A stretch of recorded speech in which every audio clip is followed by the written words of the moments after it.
అందరికీ నమస్కారం. భారత కమ్యూనిస్ట్ పార్టీ మహాసభల పర్వం అనేది మొదలైంది. గ్రామ స్థాయి శాఖల నుండి జాతీయ స్థాయి వరకు పార్టీ మహాసభలు జరుపుకోవడం అనేది జరుగుతూ ఉంది. ఈ నేపథ్యంలో వినుకొండ నియోజకవర్గంలోని మన వినుకొండ పట్టణంలో పల్నాడు జిల్లా మహాసభల్ని నిర్వహించాలని జిల్లా పార్టీ నిర్ణయించిన మేరకు ఈ రోజున పల్నాడు జిల్లా 2వ మహాసభల ఆహ్వాన సంఘ సమావేశాన్ని జరుపుకుంటా ఉన్నాం. ఈ ఆహ్వాన సంఘంలో పల్నాడు జిల్లా మహాసభని ఘనంగా నిర్వహించడం కోసం ఒక మంచి కమిటీని ఏర్పాటు చేసుకొని ఆ కమిటీ ఆధ్వర్యంలో ఈ మహాసభల్ని ఒక క్రమశిక్షణగా ఒక మహోన్నతమైన జిల్లా మహాసభగా నిర్వహించడం కోసం వినుకొండ పట్టణం అంతా కూడా అరుణారుణమయమైనటువంటి పద్ధతుల్లో మంచి కలర్ఫుల్గా ఈ మహాసభల్ని వేలాది మందితో ప్రదర్శన బహిరంగ సభ నిర్వహించి జిల్లాలోని అన్ని సమస్యలపైన కూడా ఈ మహాసభలో చర్చించి మంచి నిర్ణయాలు తీసుకోవడం కోసం జరుగుతున్నటువంటి ఈ మహాసభలకి ఈ రోజున ఈ ఆహ్వాన సంఘ సమావేశం జరుగుతూ ఉంది. ఈ ఆహ్వాన సంఘానికి ముఖ్య అతిథులుగా కామ్రేడ్ ముప్పాల నాగేశ్వరరావు గారు రాష్ట్ర సహాయ కార్యదర్శి వారు ఇచ్చేశారు. మిగిలిన అంశాలన్నీ కూడా ఆయన మాట్లాడతారు. రాష్ట్ర రాజకీయాలపైన వారిని మాట్లాడవలసిందిగా కోరుతూ ఉన్నాను. మీడియా మిత్రులందరికీ నమస్కారం. సిపిఐ పార్టీ శతవార్షికోత్సవాల సంవత్సరంలో మనం ఉన్నాము.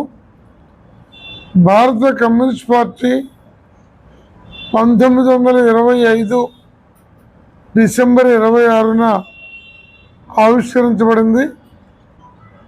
గత డిసెంబర్ 26కి 99 నుండి 100వ సంవత్సరంలో ప్రయాణం చేస్తుంది. రేపు వచ్చే డిసెంబర్ 26 నాటికి 100 సంవత్సరాలు పూర్తి కానున్నాయి.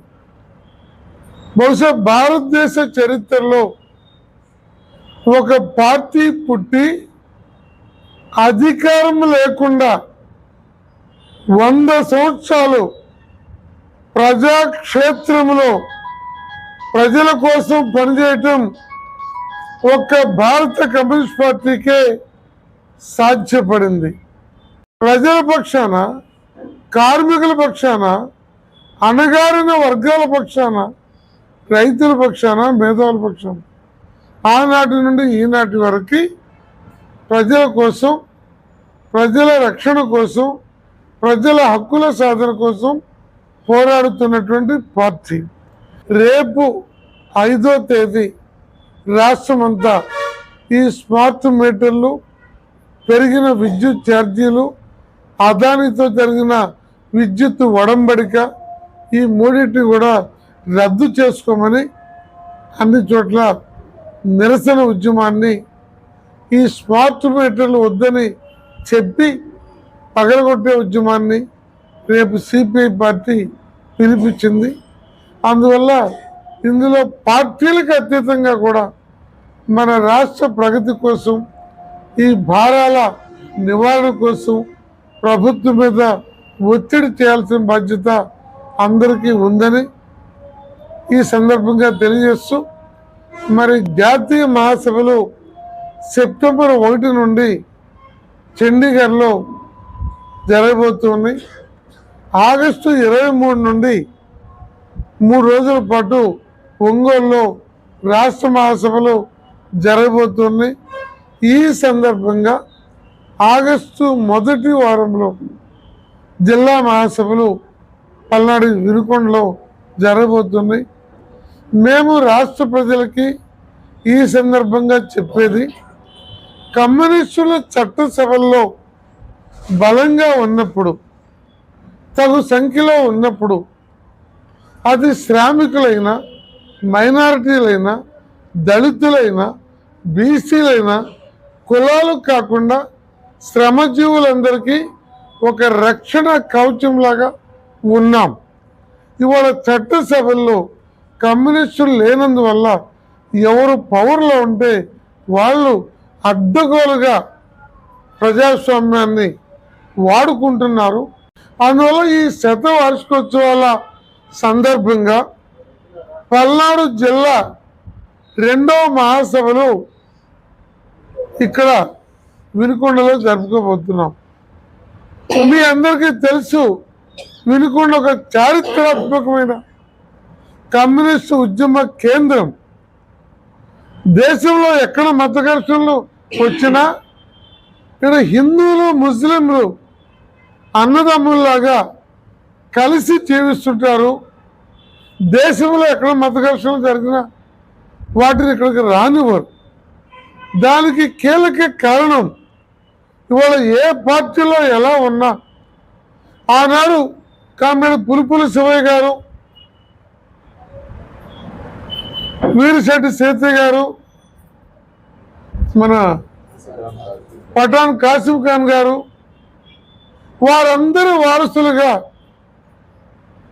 వారు నేర్పిన చరిత్ర, బోధించిన తత్వం ఇవాళ ఏ పార్టీలో ఉన్నా ఎంతో అంతో ఈ సామాజిక స్పృహ అన్ని వర్గాల్లో ఉంటుంది. అది కమ్యూనిస్ట్ పార్టీ యొక్క ఔన్నత్యము, గొప్పతనమని తెలియజేస్తూ, మరి ఇక్కడ జరిగేటువంటి జిల్లా మహాసభల నేపథ్యంలో మనం చూస్తున్నాం రాజకీయాల్ని. భారత రాజకీయాల్ని భారతీయ జనతా పార్టీ కలుషితం చేసింది. దేశ ఐక్యతకి గొడ్డలు పెట్టేలాగా మతాన్ని రాజకీయ ఆయుధంగా వాడుకుంటుంది. ఆర్థిక వ్యవస్థ మొత్తాన్ని కొద్ది మంది అదానీ, అంబానీ లాంటి కోటీశ్వర్లకి కట్టబెడుతూ ఉంది. ఇవాళ 1% ఉన్న కోటీశ్వరుల చేతిలో 40% ఆస్తి ఉంది. ఇలా ఆర్థిక వ్యవస్థ కేంద్రీకృతమయ్యి ప్రజలందరూ కూడా ఆర్థిక పరాధీనతతోటి బతికే పరిస్థితి వచ్చింది.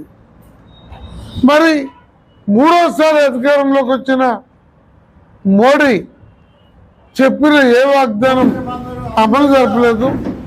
రైతుల ఆత్మహత్యలు కొనసాగుతున్నాయి. ఇది ప్రమాదం.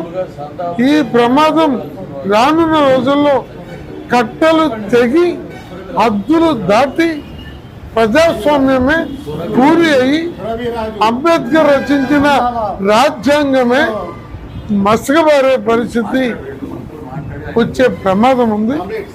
దాన్ని నివారించడానికి సిపిఐ సాగించే పోరాటంలో మేధావులు, శ్రమజీవులు, విద్యావంతులు, మహిళలు, అన్ని వర్గాలు మాతో కలిసి రావాలని ఈ సందర్భంగా విజ్ఞప్తి చేస్తున్నాం.